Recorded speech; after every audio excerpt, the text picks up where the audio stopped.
ingin menyampaikan atau membagi sedikit yang saya dapat dari kegiatan guru penggerak saya. Untuk perkenalan sedikit, untuk nama teman-teman sudah pasti tahu ya. Saya mengikuti guru penggerak angkatan 9 dan kami sekarang sudah memasuki modul 2. Nah, sekarang saya ingin membagikan budaya positif yang terdapat pada modul 1.4. Nah, di modul ini kami telah belajar bagaimana membuat budaya positif. Nah, budaya positif ini sendiri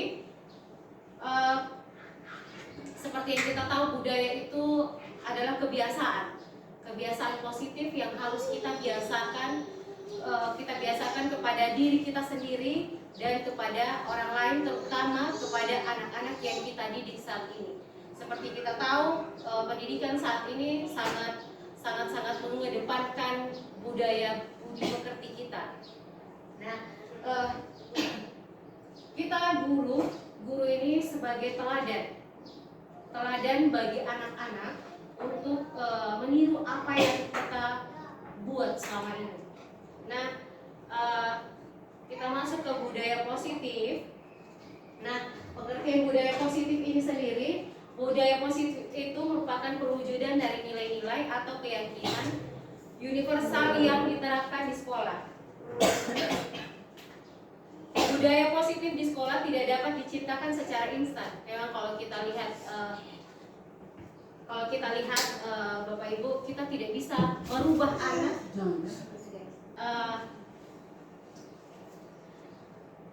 Maaf Bapak Ibu, saya ulangi.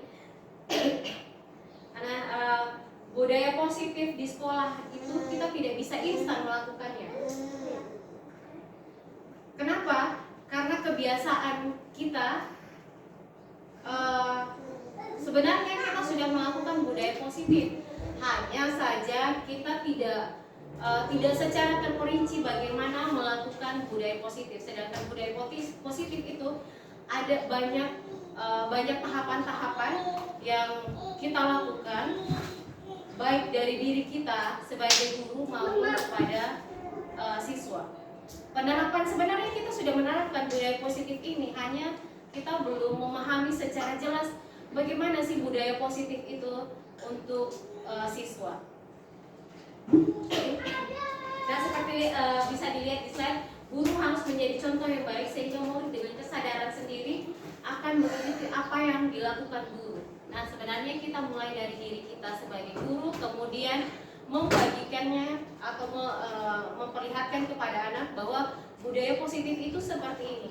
Apa sih budaya positif itu? Kemudian nanti dengan sendirinya siswa akan meniru apa yang kita lakukan. Nah, ini mengapa budaya positif itu perlu di sekolah? Pertama, seperti yang Bapak Ibu bisa lihat di layar, tujuannya untuk membangun budaya positif di sekolah adalah menumbuhkan karakter anak. Di sini menumbuhkan karakter anak, kita tahu bersama karakter anak sekarang sudah mulai hilang dengan perkembangan zaman. Perkembangan zaman yang semakin maju, akhirnya karakter anak itu semakin mulai terlihat tidak natural. Sedangkan kalau menurut Ki Hajar Dewantara itu anak itu sudah ada kodratnya. Memang kita mulai pembelajaran itu, pendidikan itu berdasarkan kodrat zaman dan kodrat alamnya siswa. Kodrat alam itu bakat dan minat yang ada di dalam diri siswa itu sendiri. Kemudian kita hanya membantu mengembangkan. Sedangkan kodrat zamannya bahwa siswa itu belajar sesuai dengan zamannya. Tidak bisa kita samakan pada zaman dahulu dengan zaman sekarang ini. Kalau zaman dulu kita belajar walaupun hanya dengan buku, hanya dengan menulis, itu sudah dikatakan belajar. Beda dengan sekarang. Sekarang teknologi semakin tinggi, Bapak Ibu. Teknologi semakin tinggi, kemudian kita sebagai guru juga harus mengikuti teknologi agar siswa ini juga bisa lebih terarah. Karena kalau kita membiarkan anak berkembang sesuai zamannya tanpa kita tuntun, maka perkembangan zaman ini akan merusak anak itu sendiri. Kemudian yang kedua, budaya positif ini diyakini mampu menciptakan kolaborasi antar warga sekolah. Nah, kalau budaya positif itu Bapak Ibu tidak bisa saya lakukan sendiri, atau Bapak Ibu lakukan sendiri, atau kepala sekolah melakukan sendiri. Budaya positif ini butuh kerjasama yang baik antara warga sekolah. Kemudian jika terlaksana dengan baik akan muncul serta mengembangkan nilai-nilai positif yang dimiliki murid dan menciptakan pribadi yang berkualitas, berkarakter baik dan sesuai dengan profil pelajar Pancasila. Semua ini sebenarnya kita sudah lakukan, hanya memang kita tidak memahami secara jelas apa itu budaya positif yang terintegrasi dari profil pelajar Pancasila. Nah, dalam kehidupan kita itu, terutama siswa itu ada motivasi yang dilakukan berdasarkan motivasi yang di perilaku manusia itu ada 3 jenis. Itu menurut Diane Gossen dengan dalam bukunya Restructuring School Discipline, menyatakan ada 3 alasan motivasi perilaku manusia. Nah, sebenarnya ini yang kita rasakan tapi kita tidak menyadari. Pertama, motivasi manusia yang pertama itu untuk menghindari ketidaknyamanan atau ribut. Biasanya kalau kita lihat anak-anak, mereka nurut sama kita itu kenapa? Ya kan?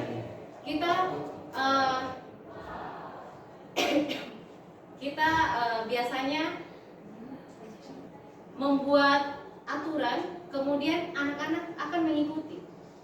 Membuat aturan, anak-anak ikut, tapi kita tidak bisa tahu anak ini ikutnya kenapa, karena memang dari diri sendiri yang sadar, atau anak ini hanya mengikuti karena menghindari hukuman.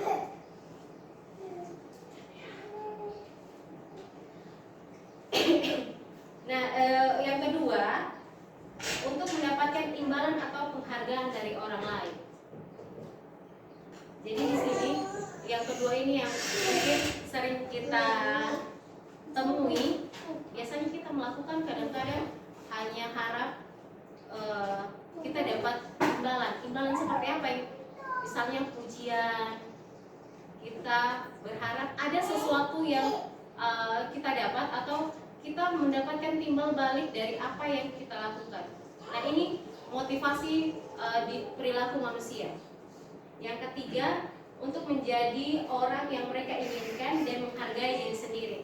Ini yang mungkin jarang kita temui, karena yang di atas, dua di atas itu, pertama menghindari ketidaknyamanan, yang kedua hanya ingin mendapat imbalan, dan ketiga ini yang memang orang-orang yang hanya ingin menghargai dirinya sendiri. Jadi dengan mengikuti keinginannya sendiri, kemudian dia mendapatkan motivasi dari diri dia sendiri tanpa ada dorongan dari orang lain.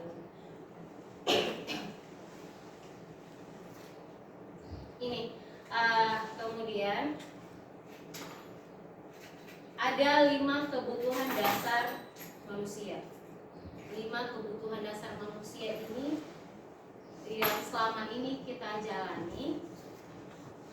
Yang pertama, tapi ini 5 kebutuhan dasar ini berdasarkan ahli, yaitu Dr. William Glasser dalam Choice Theory, menyebutkan ada 5 dasar kebutuhan manusia. Yang pertama itu kebutuhan untuk bertahan hidup. Kira-kira kalau menurut Bapak Ibu bertahan hidup seperti apa yang menurut dari William Glasser ini? Makan untuk hidup. Iya. Makan. Kebutuhan untuk makan, minum, kemudian kebutuhan untuk akan baju, tempat tinggal. Nah, itu termasuk dalam kebutuhan untuk bertahan hidup. Bapak Ibu bisa tidak contohkan di dalam sekolah untuk bertahan hidup anak-anak seperti apa? Ya, Ibu Elis. Supaya bisa bertahan hidup dan bisa belajar dengan baik, peserta didik wajib mempunyai uang jajan. Lebih simpel. Oh iya, betul sekali. Tepuk tangan sedikit untuk Ibu Elis. Ya, terima kasih Ibu Elis. Betul sekali. Anak-anak sekarang itu biasanya bawa uang jajan. Kalau khusus kalau kita di Tanah Riau, mungkin kebutuhan yang sangat-sangat dibutuhkan untuk uang jajan, karena lihat kondisi alam, kondisi sosial dari anak itu, anaknya jauh dari sekolah, kemudian jalan kaki dari rumah. Terus kita masuk jam 7 tepat, keluar di setengah 2. Nah, di sini kebutuhan hidupnya anak itu, kalau dia tidak bawa uang jajan, tidak beli air, tidak beli makan, maka kemungkinan dia akan lemas. Bisa saja anaknya pingsan di jalan. Nah, ini yang pertama. Yang kedua, kebutuhan cinta dan kasih sayang. Nah, ini yang harus kita punya, Bapak Ibu. Cinta dan kasih sayang, cinta kita terhadap anak, cinta anak terhadap kita sendiri. Misalnya cinta, kebutuhan anak-anak sekarang suka cari perhatian kepada kita itu hanya apa? Hanya untuk kasih sayang yang mungkin mereka tidak dapatkan di luar, dari sekolah bisa mereka dapatkan. Nah, di sini kita dituntut untuk bisa lebih memahami karakter siswa supaya tidak terjadi hal-hal yang tidak diinginkan. Biasanya kalau sudah anak-anak sudah terlalu buat masalah, sebenarnya anak-anak buat masalah kenapa? Karena dia hanya mau cari perhatian kita saja. Cari perhatian kita supaya kita lihat mereka, bahwa mereka ada di situ. Itu kebutuhan akan kasih sayang dari kita guru. Kemudian yang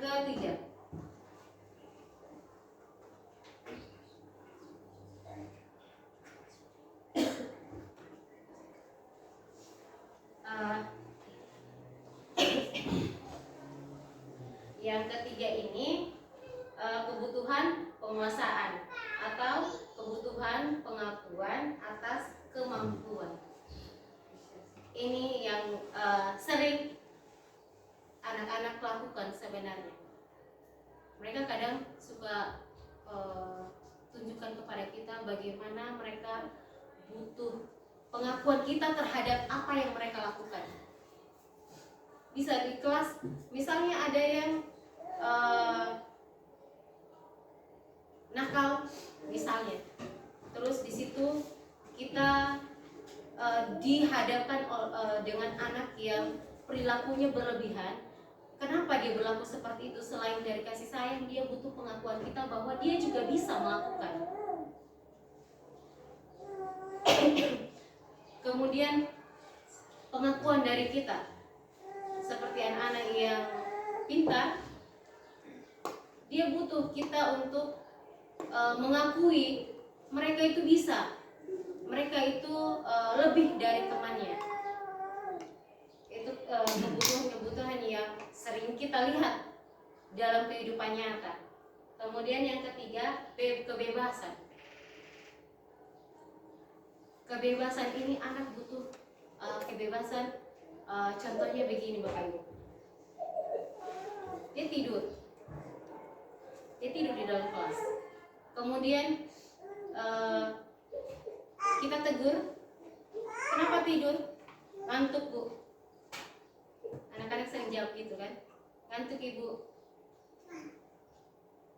Itu dia lagi menunjukkan bahwa dia ingin bebas melakukan apa yang dia inginkan. Sebenarnya kita bisa membiarkan mereka untuk bebas, tapi tetap kita terikat akan aturan.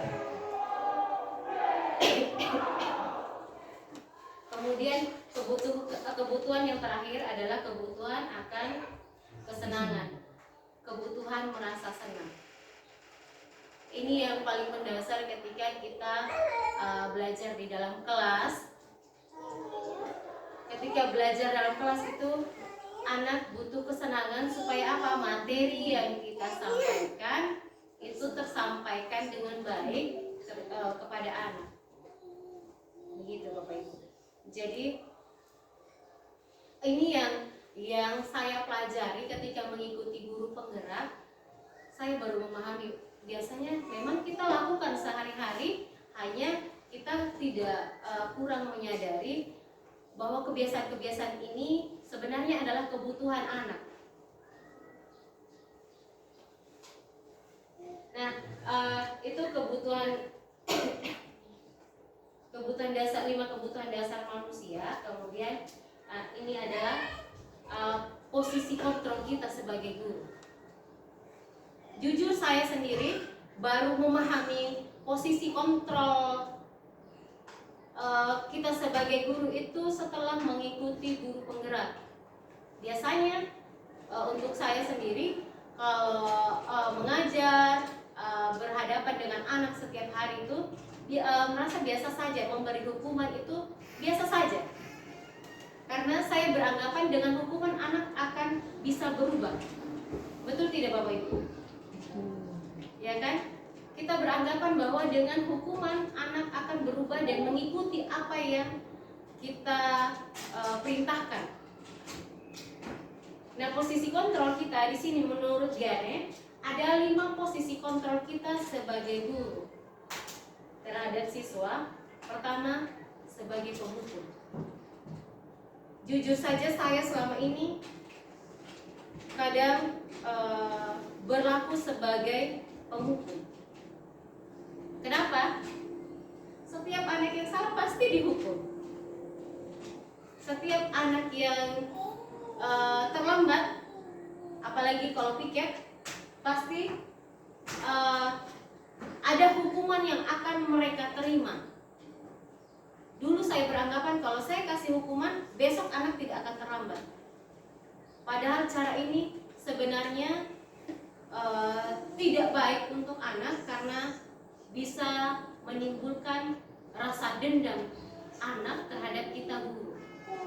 Tanpa kita sadari, anak akan merasa dendam terhadap kita apa yang kita lakukan, karena belum tentu anak akan terima dengan hukuman yang kita jalani, yang kita berikan kepada anak. Nah, di sini ada bahasa-bahasa penghukum buat anak. Seperti contoh di atas, patuhi aturan saya atau awas nanti. Ini bahasa-bahasa pengancaman supaya anak mengikuti apa yang kita bicarakan, apa yang kita perintahkan, anak ikut. Kenapa kalau anak tidak ikut? Karena anak akan kita hukum. Nah, ini posisi kita saat ini, bukan mungkin Bapak Ibu tidak, tapi kalau saya biasanya suka begini, mau hukum.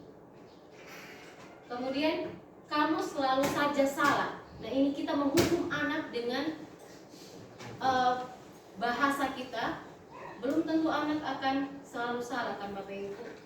Anak itu selalu memang membuat kesalahan, tapi kita sebenarnya ada cara-cara tertentu untuk membuat anak itu bisa berubah dengan sendirinya tanpa ada dorongan dari luar. Nah, posisi kontrol kita sebagai guru yang kedua itu posisi kontrol kita pembuat merasa bersalah. Pembuat merasa bersalah ini biasanya guru akan bersuara lebih lembut sebenarnya dari penghukum. Lebih lembut, menggunakan keheningan yang membuat siswa menjadi tidak nyaman. Jadi kita bicara, anak tidak nyaman dengan apa yang kita sampaikan. Nah, contohnya di sini Bapak sangat kecewa dengan kamu. Jadi dengan kekecewaan kita, anak itu merasa bersalah terhadap apa yang dia lakukan terhadap kita. Ini yang kadang-kadang memang kita tidak sadari, tapi sering kita lakukan. Yang kedua, coba lihat contoh yang kedua. Berapa kali ibu harus memberitahu kamu ya? Jadi anak di sini merasa bersalah dengan apa yang mereka lakukan. Sebenarnya ini yang harus kita rubah Bapak Ibu. Mungkin niat kita sebenarnya baik supaya anak untuk lebih maju lagi, lebih baik lagi. Tapi sebenarnya yang kita lakukan kadang kalau bahasa anak sekarang kayak mental.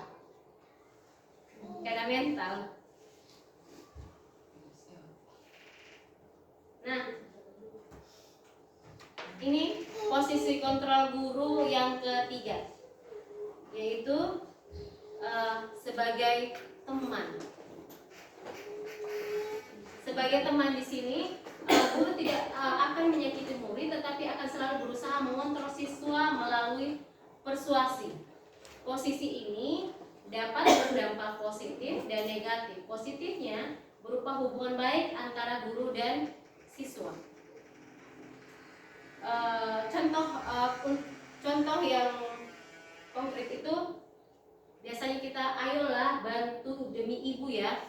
Nah ini kita seperti berbicara dengan teman. Jadi kita menganggap siswa itu teman, tapi dampak negatifnya adalah ketika kita terus melakukan atau membuat anak seperti teman, maka anak kurang menghargai kita sebagai guru. Jadi ketika kita terlalu dekat dengan anak, maka anak akan memposisikan dirinya sama dengan kita. Akhirnya apa? Bahasa yang dikeluarkan adalah bahasa yang tidak sopan atau bahasa yang tidak santun, sedangkan kita adalah guru mereka, kita adalah penuntun mereka. Nah ini lihat yang kedua.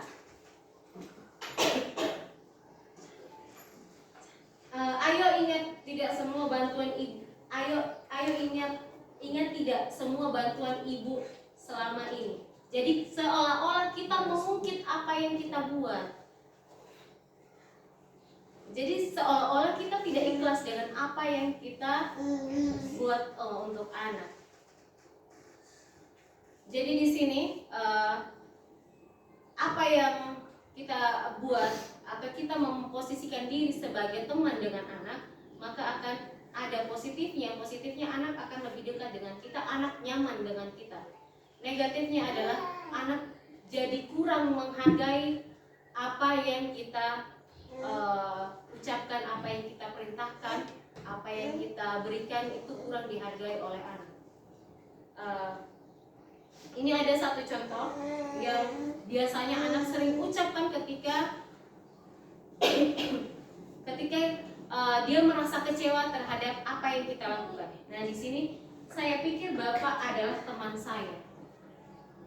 Jadi dia memposisikan diri itu sejajar dengan kita, sehingga apa yang kita buat itu dia ikuti, dan apa yang dia buat harus kita ikuti.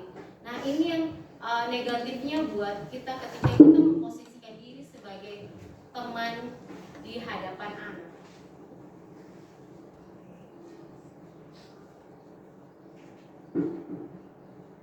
Yang berikut, yang terakhir, sebagai manajer, merupakan posisi mentor di mana guru berbuat bersama dengan murid, mengajak siswa mempertanggungjawabkan perilakunya, mendukung siswa menemukan solusi atas permasalahannya sendiri. Murid diajak menganalisis kebutuhan dirinya dan kebutuhan orang lain. Yang paling penting adalah kolaborasi dengan siswa. Jujur, saya selama ini belum pernah mendengar posisi kontrol kita sebagai manajer. Baru di guru penggerak ini saya mendengar posisi kita ada yang terbaik adalah sebagai manajer. Kenapa? Kenapa kita posisi terbaik kita di sini adalah sebagai manajer? Karena manajer adalah pengelola, tapi dia tidak menghakimi anak. Jadi di sini kita hanya mengajak anak mencari apa kesalahan dia sebenarnya. Misalnya dia memukul temannya, kita bisa bertanya, kenapa pukul temanmu? Oh, karena saya marah dengan dia. Kenapa marah? Karena dia buat seperti ini ke saya. Kamu memukul kira-kira baik tidak untuk temanmu? Nah, di sini anak akan mencari masalahnya apa, kemudian alasan dia berbuat. Jadi dia mencari sendiri, kemudian kita bersama anak tersebut mencari solusi, atau kita bisa membiarkan anak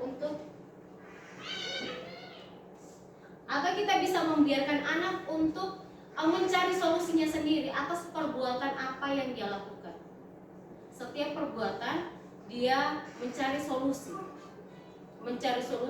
bagaimana dia menghadapi setiap masalah. Ini adalah posisi terbaik kita dalam posisi kontrol kita sebagai guru.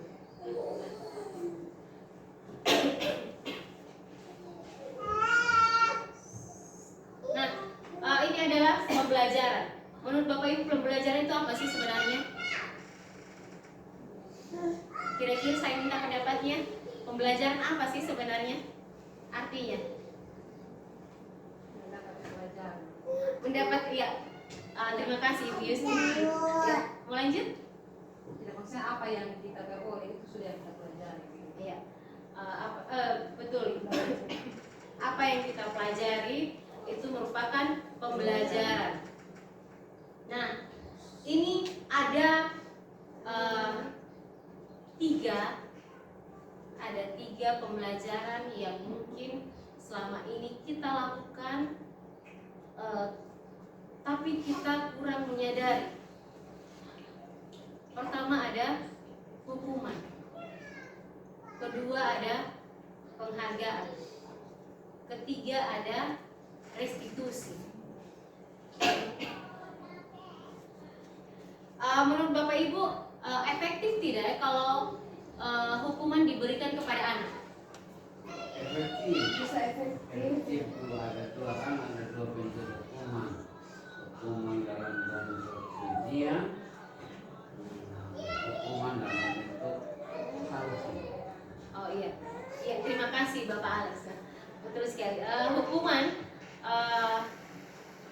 Hukuman itu biasanya kita berikan kepada anak ketika anak melakukan kesalahan.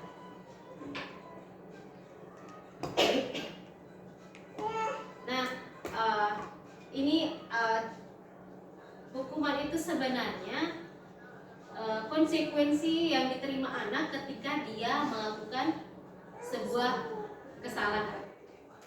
Dan itu sering kita lakukan, Bapak Ibu. Saya juga sering melakukan. Baik itu hukuman yang hukuman dalam bentuk kata-kata, atau hukuman bentuk perbuatan, seperti misalnya dia terlambat, kita minta dia untuk angkat sampah misalnya. Itu bentuk hukuman sebaiknya kita hindari untuk dilakukan. Kenapa kita hindari hukuman? Karena kita kalau kembali lagi pada motivasi anak, kenapa anak tidak melakukan kesalahan, berarti sama dengan dia hanya ingin menghindari hukuman. Jadi tidak ada kesadaran dari dalam diri anak itu sendiri untuk berbuat yang baik. Dia hanya menyampaikan membuat dirinya lebih baik itu karena menghindari hukuman. Kemudian, nah di sini Bapak Ibu bisa lihat hukuman dapat membantu perilaku siswa agar lebih baik dan mengurangi perilaku negatif. Betul tidak Bapak Ibu? Betul kan? Kita supaya anak jangan berperilaku negatif, kita selalu memberikan hukuman. Kemudian yang perlu Bapak Ibu ketahui bahwa hukuman juga dapat memiliki dampak yang negatif jika tidak diberikan dengan tepat. Mungkin kita kurang menyadari bahwa ada hukuman-hukuman yang mungkin memang kita memberikan hukuman sebenarnya hanya untuk memberikan efek jera atau memberikan pelajaran buat anak bahwa apa yang dilakukannya itu tidak baik. Namun di sini kadang hukuman yang tidak tepat itu membuat anak dendam terhadap kita misalnya. Kemudian mungkin hari ini dia akan sadar bahwa perbuatannya tidak baik, tapi tidak menutup kemungkinan bahwa besok dia akan mengulang kesalahan yang sama. Apalagi kita memberikan hukuman yang sama, maka dia akan tahu, anak akan tahu bahwa oh saya melakukan ini hukumannya begini. Saya sudah bisa mengatasi hukuman seperti ini. Saya sudah terbiasa mendapatkan hukuman seperti ini. Anak-anak biasanya akan berpikiran seperti itu Bapak Ibu. Itu hukuman. Yang kedua ada penghargaan. Nah ini penghargaan itu seperti apa yang biasa Bapak Ibu kasih ke anak-anak ketika di dalam kelas? Beri tepuk tangan. Ya, pujian, memberi tepuk tangan, memberi jempol, memberikan selamat kepada anak. Nah, ya. Tapi ada penghargaan yang kita berikan terkadang akan membuat hal negatif buat anak. Tanpa kita sadari hal itu tidak baik untuk anak sebenarnya. Kenapa tidak baik? Sebenarnya tujuan kita adalah memotivasi anak kan, supaya anak lebih maju, supaya temannya yang lain ikut termotivasi bahwa ketika dia melakukan hal yang baik, dia mendapatkan prestasi, maka dia akan mendapatkan sebuah penghargaan. Tapi tanpa kita sadari bahwa penghargaan ini juga tidak akan memberikan efek yang baik buat anak lain. Mungkin buat anak yang berprestasi, iya dia akan lebih giat lagi karena kembali ke motivasi tadi, karena dia ingin mendapatkan pengakuan dari orang lain atau pengakuan dari guru. Anak yang pintar biasanya ingin mendapatkan pengakuan dari guru. Sedangkan anak yang biasa saja, mungkin saja anak itu nanti kemudian merasakan tidak senang, atau dia bisa menimbulkan rasa iri terhadap temannya. Nah, memberikan penghargaan kepada siswa dapat meningkatkan motivasi belajar dan memberikan rasa percaya diri pada siswa. Itu kita tidak bisa pungkiri Bapak Ibu. Anak yang kita kasih penghargaan, otomatis dia akan merasa dihargai, merasa termotivasi dengan yang kita berikan, walaupun hanya sekedar tepuk tangan, pujian, wah kamu hebat ya nak, seperti itu misalnya. Wah bagus sekali, wah kamu pintar sekali, itu bahasa-bahasa yang merupakan pujian atau motivasi buat anak. Tapi mungkin tidak untuk anak-anak yang mungkin biasa-biasa saja. Nah, penghargaan dapat diberikan dalam bentuk pujian, hadiah, ataupun bentuk lain yang sesuai dengan prestasi siswa. Nah, bagaimana dengan anak-anak yang tidak berprestasi? Kita biasanya merasa, wah dengan ini anak-anak akan termotivasi, tapi tanpa kita sadari ya mungkin ada anak yang merasa minder terhadap apa yang kita berikan kepada anak yang berprestasi. Kadang mungkin anak sering bilang, karena dia pintar jadi dia sering dipuji. Nah itu timbul rasa iri terhadap temannya karena sering mendapatkan pujian.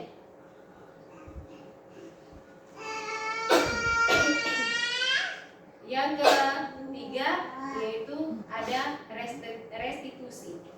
Restitusi ini adalah proses menciptakan kondisi bagi murid untuk memperbaiki kesalahan mereka sehingga mereka bisa kembali pada kelompok mereka dengan karakter yang lebih kuat. Itu menurut Gosan tahun 2004.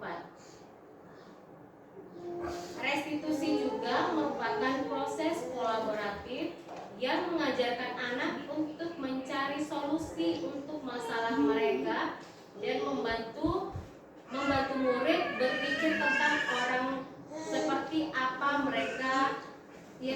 yang mereka inginkan dan bagaimana mereka harus memperlakukan orang lain. Itu menurut Gosan tahun 1996.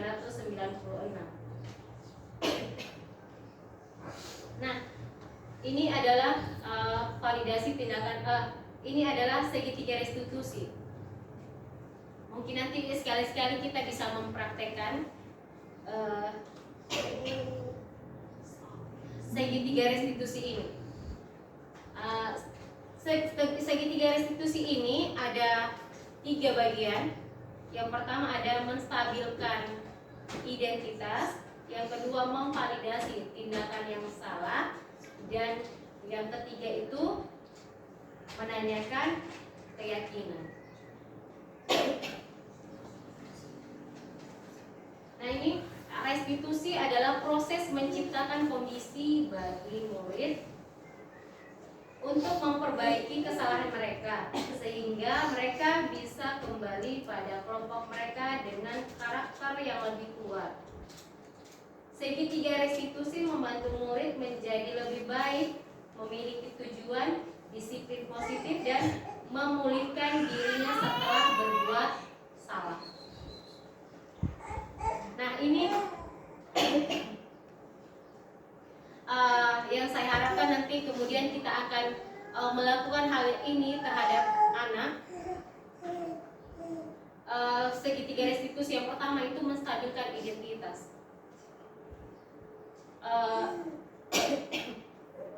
Nah ini alur segitiga restitusi itu pertama menstabilkan identitas. Nah menstabilkan identitas kita bisa lihat di tahap pertama berdasarkan prinsip membuat kesalahan adalah bagian dari proses pembelajaran. Yang kedua, menggeser identitas gagal ke identitas yang sukses. Di sini tahap yang kedua, nanti saya akan memberikan contohnya sekalian setelah tahap ketiga. Tahap yang kedua itu adalah memvalidasi tindakan yang salah. Memvalidasi tindakan yang salah itu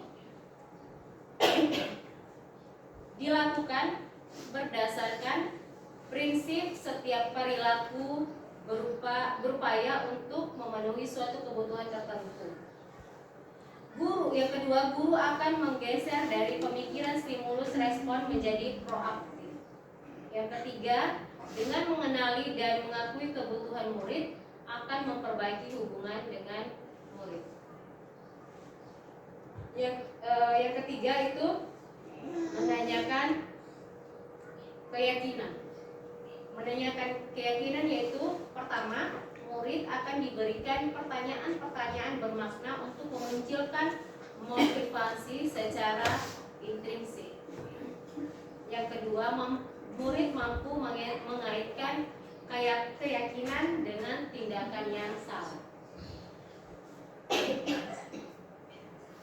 Nah, Bapak Ibu, di sini dari alur segitiga restitusi ini kita bisa mempraktikannya di dalam kelas. Bagaimana caranya? Pertama, misalnya anak mau berbuat kesalahan atau anak bolos pada saat jam pelajaran kita. Apa yang kita lakukan biasanya? Pembinaan. Melakukan Pembinaan. Alurnya seperti apa, Pak Guru? Panggil dia di suatu ruangan, baru kasih pembinaan agar dia tidak melakukan lagi bolos di jam pelajaran kita. Seperti memberikan sanksi mungkin agar dia tidak melakukan hal tersebut. Ya, terima kasih Pak Adhar, tepuk tangan sedikit Pak.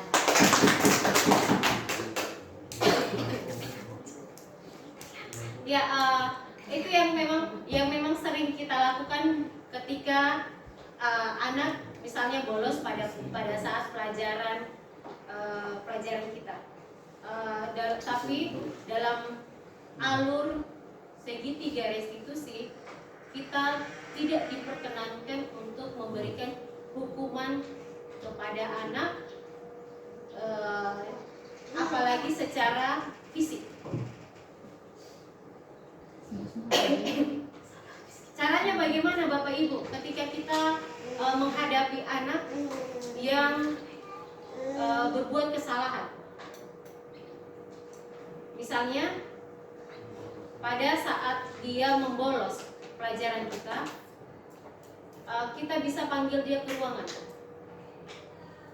Panggil anak tersebut ke dalam ruangan, bisa di ruang guru atau di mana saja. Kemudian ditanyakan, kenapa bolos?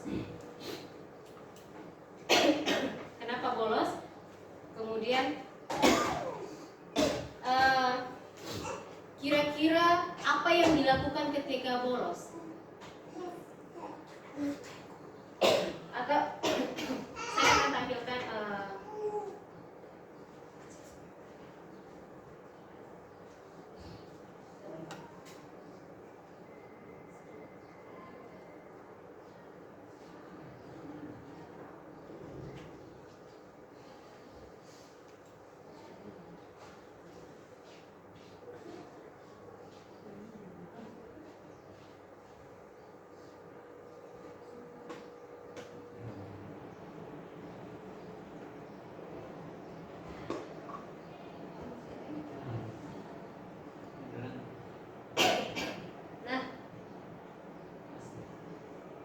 ini adalah salah satu bentuk ya. Ini adalah salah satu bentuk skenario praktik segitiga restitusi. Kasusnya anak membolos pada saat jam pelajaran bahasa Indonesia. Nah, anak itu kita panggil ke ruangan, kemudian ini adalah dialognya. Selamat pagi Bu, selamat pagi Nak. Nah ini gurunya menyebutkan bahwa saya mendapat laporan bahwa kemarin kamu membolos saat Bapak Ibu sedang rapat. Apakah itu benar? Kemudian siswa menjawab, iya Bu. Lalu kalian pergi kemana dan apa yang kamu lakukan? Saya pergi ke kafe. Nah, ini kita masuk kepada menstabilkan identitas. Menstabilkan identitas ini baik, setiap orang pasti pernah melakukan kesalahan. Kenapa kita selalu berkata seperti ini? Karena kita menstabilkan anaknya supaya jangan merasa terancam atau merasa terpuruk pada saat kita panggil. Biasanya anak suka ketakutan kalau sudah dipanggil di ruangan. Jadi di sini kenapa kita harus menggunakan setiap orang pernah melakukan kesalahan, biar dia tahu setiap orang pasti pernah melakukan kesalahan. Tapi di sini coba dilihat, coba kamu pikirkan pergi ke kafe apa manfaatnya. Nah di sini kita tanya manfaatnya dia melakukan itu apa. Lalu di sini guru kembali bertanya, membolos yang kamu lakukan kemarin sudah benar atau salah? Jadi kita tanya kepada anak, yang dilakukan itu benar atau salah? Kemudian, nah di sini anak pasti tahu bahwa apa yang dia perbuat itu adalah suatu kesalahan.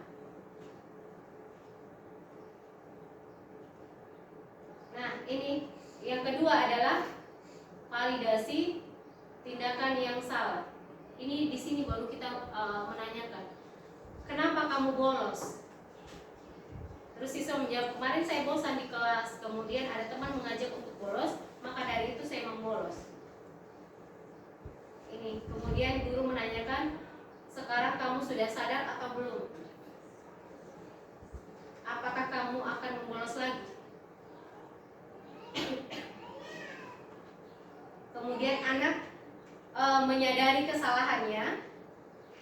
Nah ini di sini kita tanya, kita wajib bertanya kira-kira apa yang dilakukannya itu sudah benar atau tidak, salah atau tidak. Dia sudah bisa memahami, jadi dia mencari sendiri kesalahannya dia apa. Dia menyebutkan sendiri kesalahannya dia apa tanpa kita perlu mencari-cari kesalahan anak. Tapi dengan sendirinya anak akan menceritakan apa yang dia perbuat, kesalahan apa yang diperbuat. Kemudian ini yang terakhir, segitiga restitusi yang terakhir menanyakan keyakinan. Nah di sini guru berbicara untuk kedepannya, bila ada jam sebelumnya guru tidak masuk, apakah yang akan kamu lakukan? Apa yang akan kamu lakukan untuk memperbaiki kesalahan dia, kesalahan anak tersebut?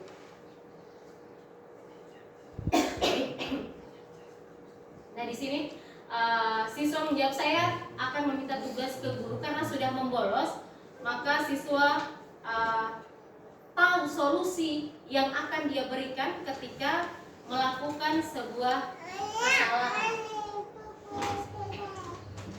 Solusi apa yang ditawarkan anak Bapak Ibu di sini?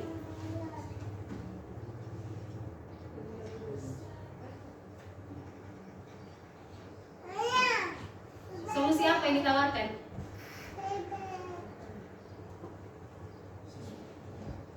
Ya, di sini solusi yang ditawarkan siswa itu mungkin Bapak Ibu bisa lihat di sini. Solusi, dia akan meminta tugas kepada guru ketika guru tidak masuk untuk memperbaiki kesalahan yang dia lakukan. Kesalahan apa yang dia lakukan Bapak Ibu? Membolos pada saat pelajaran.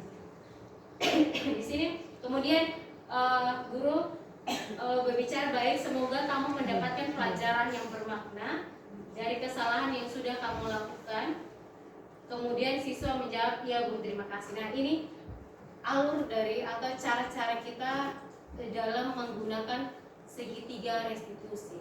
Jadi yang perlu saya tekankan di sini adalah segitiga restitusi itu ada tiga bagian. Pertama yaitu menstabilkan identitas. Yang kedua memvalidasi kesalahan. Yang ketiga menanyakan keyakinan. Jadi mari kita terapkan di dalam kelas ketika anak berbuat salah, sehingga kita tidak perlu lagi melakukan hukuman-hukuman yang membuat anak dendam terhadap kita.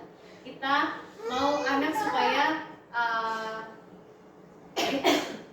lebih baik lagi tanpa melakukan hukuman-hukuman yang membuat anak merasa tidak nyaman.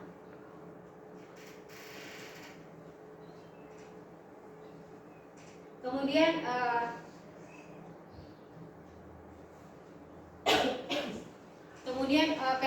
di sini budaya positif lainnya yaitu keyakinan kelas. Sering dilakukan Bapak Ibu membuat keyakinan kelas?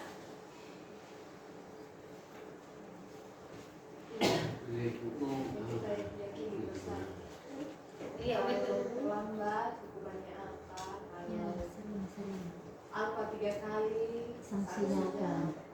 Iya betul sekali. Yes.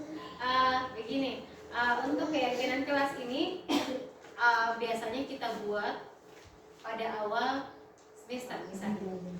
Supaya apa? Supaya anak ingat terhadap apa kewajiban dia sebenarnya. Jadi di sini keyakinan kelas ini merupakan nilai-nilai kebaikan atau prinsip-prinsip yang disepakati oleh guru dan siswa secara bersama. Jadi di sini kita bersama-sama murid membuat suatu keyakinan supaya pembelajaran bisa berjalan dengan baik selama 1 semester. Jadi ketika anak melakukan kesalahan, kita bisa mengingatkan kembali terhadap apa yang sudah kita sepakati bersama. Nah, bentuk keyakinan kelas itu Bapak Ibu, pertama itu kelas bersifat lebih abstrak daripada peraturan. Jadi dia berbeda dengan peraturan di sekolah. Jadi ini hanya internal kita di dalam kelas saja, atau untuk membatasi kegiatan siswa yang tidak bermanfaat. Gitu. Keyakinan kelas itu bersifat abstrak daripada peraturan yang lebih rinci dan nyata. Mungkin kalau peraturan sekolah sudah ada, kita punya peraturan sekolah. Tapi untuk menegaskan keyakinan kelas ini untuk tambah menegaskan bahwa apa yang kita sepakati itu yang kita lakukan. Yang kedua, keyakinan kelas berupa pernyataan-pernyataan universal. Yang ketiga, pernyataan keyakinan kelas selalu dibuat dalam bentuk kata yang positif.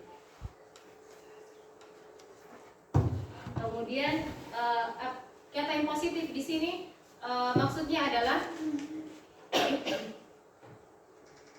peraturan yang Bapak Ibu buat di dalam kelas ketika beliau mengajar apa? Tidak boleh ribut di dalam kelas misalnya. Nah, kira-kira menurut Bapak Ibu sudah positif belum itu? Belum. biar pembelajarannya berjalan dengan baik. Maksudnya kata-katanya positif tidak?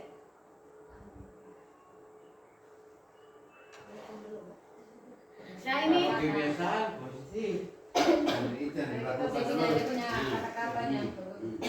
iya, sebenarnya memang betul kita tidak boleh berisik, tidak boleh membuang sampah di sembarangan misalnya.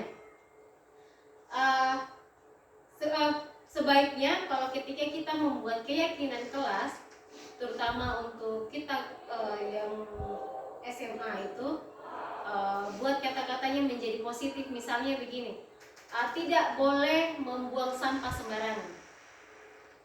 Kata positifnya apa?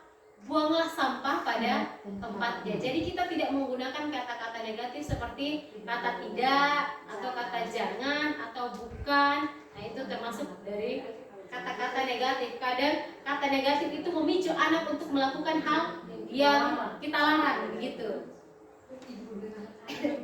Iya, selain siswa juga mungkin kita kalau orang tua itu sebaiknya kita mengganti kata-kata tidak. Jaga ketertiban. Iya betul sekali Bapak.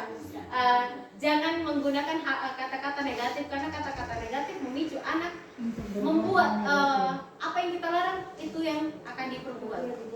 Jadi kalau bisa kita ganti kata positif, misalnya jangan lari nanti jatuh, misalnya seperti itu. Hati-hati jalan di situ licin, kita bisa ganti seperti itu. Karena ketika kita bilang jangan, anak semakin melakukan.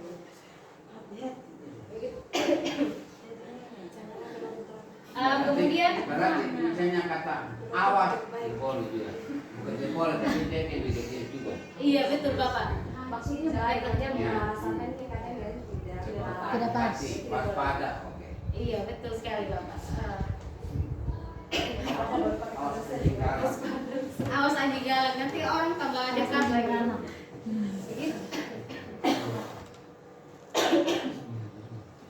Kemudian yang berikutnya, keyakinan kelas harusnya dibuat tidak terlalu banyak sehingga mudah diingat dan dipahami oleh seluruh anggota kelas.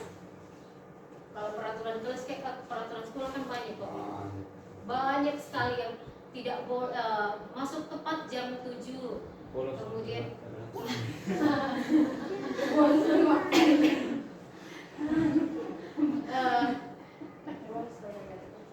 kalau peraturan sekolah itu ya, baju harus rapi. Nah, kita buat kalau di dalam kelas itu sesimpel mungkin supaya anak lebih ingat. Karena kalau terlalu banyak, yakin saja Bapak Ibu, anak tidak akan pernah ingat dan apa yang kita tulis atau yang kita sepakati. Karena anak tidak mungkin mampu mengingat kalau misalnya kita buat 10 peraturan sekolah, 10 peraturan atau kesepakatan bersama di dalam kelas. Tidak ada anak yang akan ingat. Kalau bisa yang 10 itu kita simpelkan lagi bisa jadi 5 atau 6 begitu. Iya. Kata tetes ujian sekolah, ujian nasional, paling tidak akan diikuti. Iya benar Pak. Karena terlalu banyak, jadi susah untuk mengingat. Akhirnya daripada semakin berbuat kesalahan, mending tidak buat. Gitu mungkin.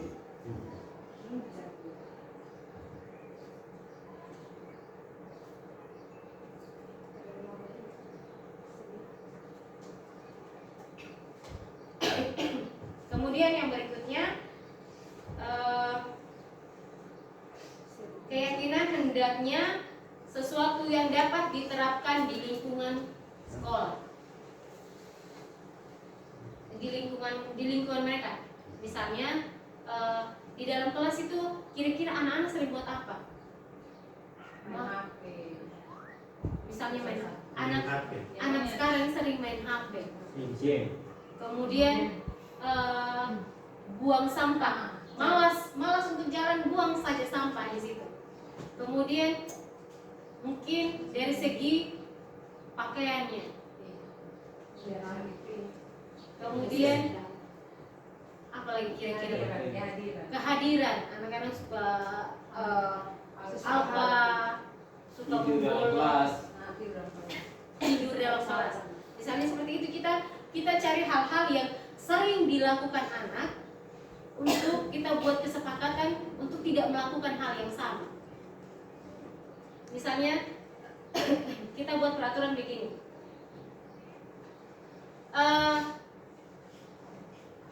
buanglah sampah pada tempatnya. Yang pertama, datanglah tepat waktu, kerjakan tugas sesuai tepat waktu misalnya. Kemudian belajar dengan baik di dalam kelas. Artinya apa? Anak jadi tidak tidur di dalam kelas. Gunakan handphone, bisa Bapak tertibkan HP masing-masing, atau gunakan HP sesuai dengan fungsinya atau sesuai dengan keadaannya. Misalnya kan kadang kalau saya biasanya mengajar, kadang minta anak untuk lihat bantuan selain dari buku, referensinya anak bisa melalui internet. Jadi di sini kita bisa mengkondisikan anak untuk kapan menggunakan HP, kapan anak hanya bisa menggunakan buku saja.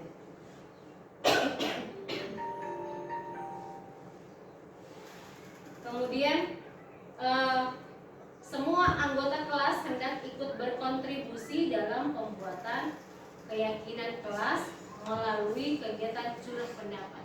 Jadi kita guru tidak boleh memonopoli keyakinan kelas ini. Namanya kesepakatan bersama, artinya semua siswa terlibat.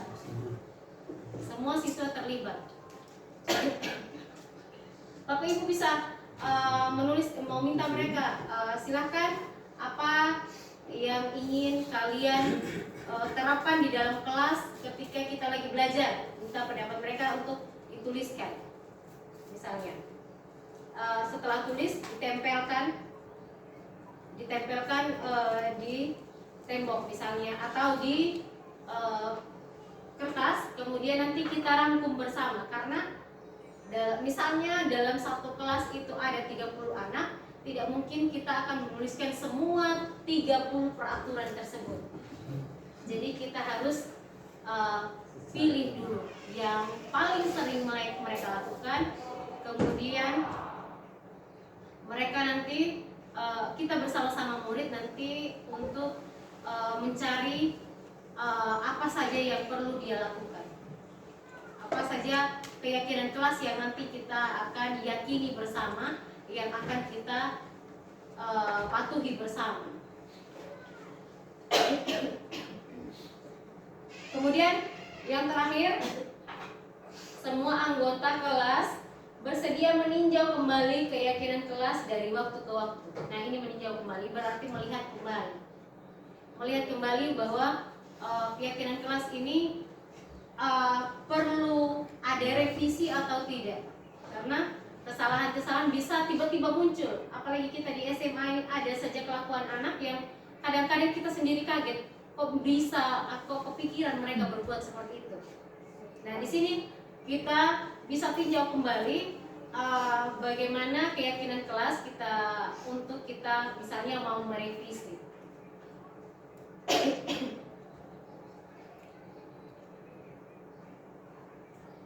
Ya, sekian dari saya. Terima kasih banyak. Apakah ada pertanyaan dari Bapak Ibu tentang budaya positif ini? Saya pas. Karena yang tadi ada Stefan yang bertanya, tapi kita sudah dijawab tadi begini. Iya, Sudah jelas.